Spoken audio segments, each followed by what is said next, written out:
Hello students, I am Sarfraz Jakhura. Please like and subscribe to my channel for more videos. Today lecture is about chapter 1 probability, illustration number 31. First of all આપણે 31 illustration ની રકમ જોઈએ. A company produces a certain type of item in its two different factories A1 and A2 in the proportion 60% and 40% respectively. એટલે બે factory છે A1 અને A2 એનો target છે 60% અને 40%નું પ્રોડક્શન કરવાનું ટાર્ગેટ છે. The proportions of defectives in the production of these factories are 2% and 3%. એમાંથી બંને ફેક્ટરી જે છે A1 A2માં ડિફેક્ટિવ આઇટમ્સ જે પ્રોડક્શન કરશે આઇટમનું એમાં ફેક્ટરી A1માંથી 2% ડિફેક્ટિવ અને ફેક્ટરી A2માંથી 3% ડિફેક્ટિવ રહેવાની શક્યતા છે. હવે તમને રેન્ડમ એક્સપેરિમેન્ટ આપ્યું છે કે one item is randomly selected after mixing the items produced in the two factories. એટલે પહેલાં તો અહીંયા ફેક્ટરી ચૂઝ કરવાનું કીધું નથી. એટલે ફર્સ્ટ ઓફ ઓલ આપણે ફેક્ટરી ચૂઝ કરવાની, એમાંથી એક આઇટમ આપણે ચૂઝ કરવી પડશે અને find the probability that this item is defective. એટલે એ આઇટમ પછી ડિફેક્ટિવ હોય એની પ્રોબેબિલિટી આપણે ફાઇન્ડ કરવાની છે. મીન્સ કે અહીંયા તમને ક્લેરિફિકેશન કરેલું નથી. એટલે એડિશન રૂલ આવશે. કઈ રીતે? તો પહેલાં ફેક્ટરી A1 ચૂઝ કરો, એમાંથી એક આઇટમ ચૂઝ કરો અને એ આઇટમ છે એ ડિફેક્ટિવ હોય એની પ્રોબેબિલિટી. ઓર બીજા ઓપ્શનમાં ફેક્ટરી A2 તમે સિલેક્ટ કરો, એમાંથી એક આઇટમ સિલેક્ટ કરો અને એ આઇટમ છે એ ડિફેક્ટિવ થાય એની પ્રોબેબિલિટી આપણે ગોતવાની, ફાઇન્ડ કરવાની છે. ઓકે, તો હવે આપણે ક્વેશ્ચન સમજ્યા પછી હવે આપણે એનો ડિટેલમાં આન્સર જોઈએ. ચલો ઇલિસ્ટ્રેશન 31નો આપણે આન્સર શરૂ કરી. તો ફર્સ્ટ આપણે છે ફેક્ટરી A1 જેને આપણે P ઓફ A નામ આપી. કેટલા પર્સન્ટ છે? તો 60%. પર્સન્ટેજ છે એટલે 60/100 ઇઝ ઇક્વલ ટુ 0.6.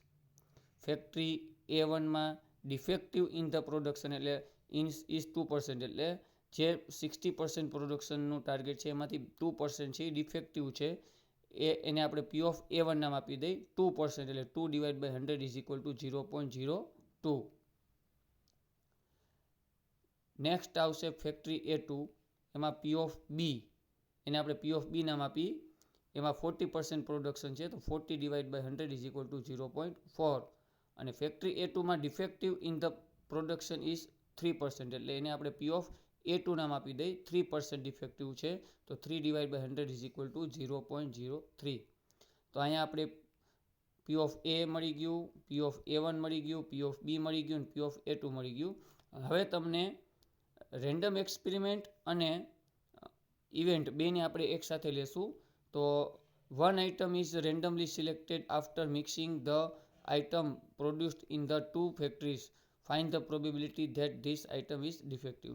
એટલે પહેલાં તો તમારે 1 by 1 એક ફેક્ટરી ચૂઝ કરવાની, એમાં એક આઇટમ ચૂઝ કરીને એ આઇટમ છે આપણે ડિફેક્ટિવ હોય એની પ્રોબેબિલિટી ફાઇન્ડ કરવાની છે. એટલે અહીંયા આપણી પાસે બે ઓપ્શન આવશે. ફર્સ્ટ ઓપ્શન આવશે ઇફ ફેક્ટરી A1 સિલેક્ટેડ.